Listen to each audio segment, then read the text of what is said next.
Hello, welcome. My name is Luke Smith, and I'd like to buy your former Yaya's building on Euclid Avenue in Bay City, Michigan.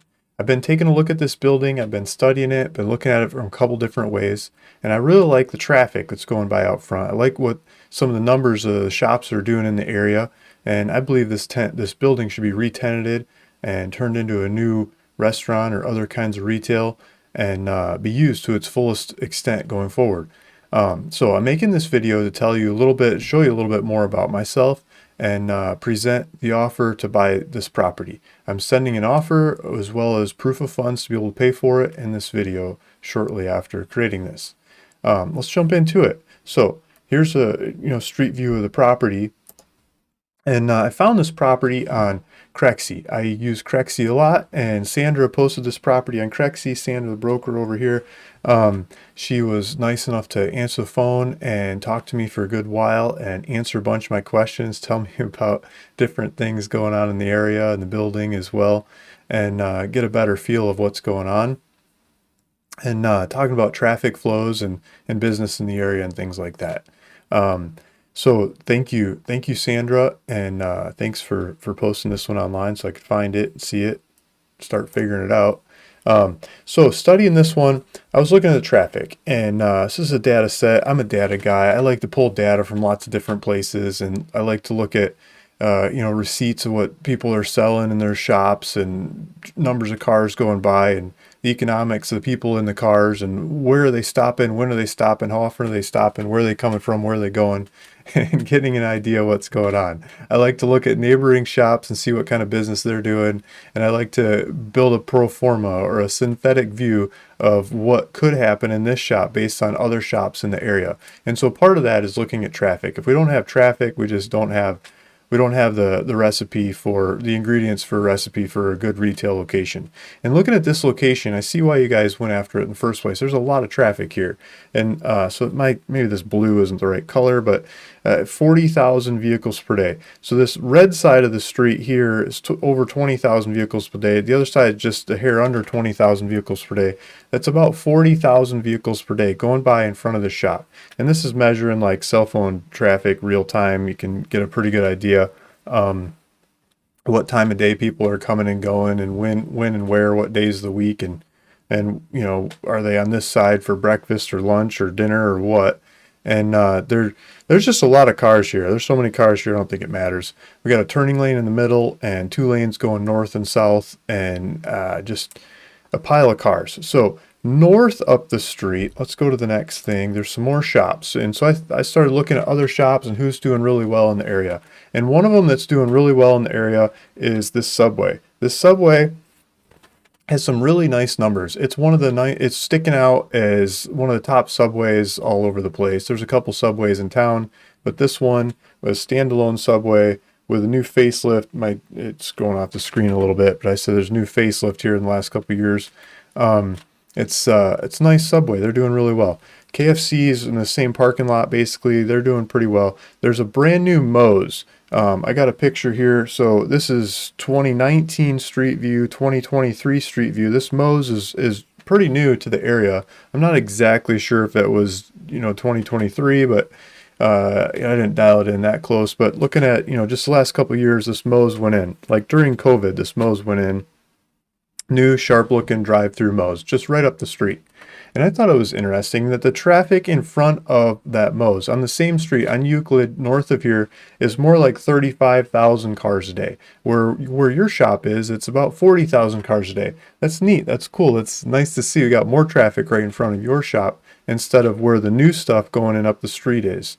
And then on the other side of the street from this is the Arby's, and they're doing pretty good business in the area too. If we go up the street some more and around the corner, there's a Culver's. And so we're on, I'm going to start forgetting the name of the street. It's right at the tip of my tongue. But it's north up around the corner getting towards the freeway. There's a new Culver's. So 2018, it was under construction.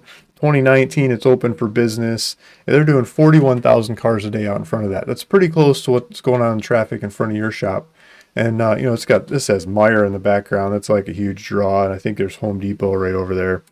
And there's a bunch of shops. If we go down the street, some more, there is a bunch of other QSRs like the Burger Kings and Panda Express and stuff like that. They're in front of Walmart and Home Depot and the mall, and the traffic goes higher there. There's a stretch of the road there where everyone kind of converges. It gets to about 60,000 cars a day. Other pieces of this road are more like 50,000 cars a day.